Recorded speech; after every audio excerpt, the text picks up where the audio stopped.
Okay, it can be a nightmare for many people. A late night call saying a loved one is in jail and you need to bail him or her out. Now, many people are skeptical or not sure how to go about doing so. But KTLA's legal expert Manny Medrano, he knows all things, and he's here to explain to us what to do. Hi, Manny. Well, good afternoon. Well, I represent people charged with crimes throughout Southern California, but unfortunately, there are a lot of misconceptions and stereotypes regarding bail bondsmen. So we spoke to a professional to explain how bail bonds work. Nobody ever wakes up in the morning thinking that a loved one's going to be arrested. They're going to get a call that they need to post bail. Dan Nesser has been posting bail bonds in Los Angeles for 13 years. It's not just celebrities who need bail bondsmen to get them out of jail. It can be your son, a close friend, a business colleague. Bail is basically an insurance policy to help guarantee that the defendant makes all his court appearances. Generally, you put 10% of the bail amount down. That's non-refundable. But first, the bail bondsman evaluates whether the defendant is a flight risk. I'm essentially looking for roots in Southern California. How long has the person in custody been here? How long has their friends or family who are calling me been here?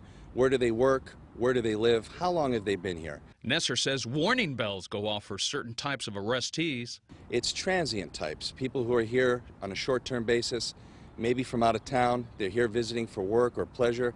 Those are the ones I have to be cautious about because there's not a high, I have to be very careful that they're going to come back from their state where they're from back to court. With California having some of the highest bonds in the country, it's important you seek out a bail bondsman who knows what he's doing. It's important that you look for a professional, you look for somebody who's willing to take the time to explain your legal liability.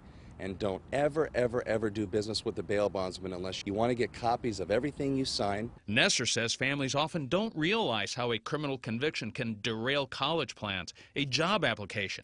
So he advises clients to expend resources on a good criminal defense attorney.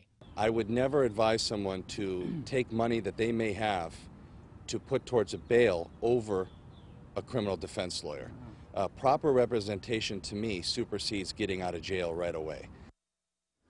So perhaps here's the $64 question. What if the defendant flees after you've posted the bail? Well, if he's not rearrested within 6 months, potentially you can be on the hook for the entire value of that bond. If you have other legal questions for me, email them to mamedrano@tribune.com.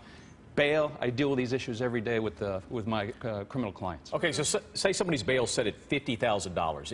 That doesn't mean you have to come up with $50,000 to get them out of jail, right? Generally, let's assume not a terrible flight risk. You put 5% down. I'm sorry, 10% down. That's $5K. And then usually a signature will be good for the balance that you promise to pay if the guy doesn't show up. But if he's a flight risk, you may have to put a lien on your home to collateralize it or back it up. All right. Important information. Thank you so much, Manny. You bet.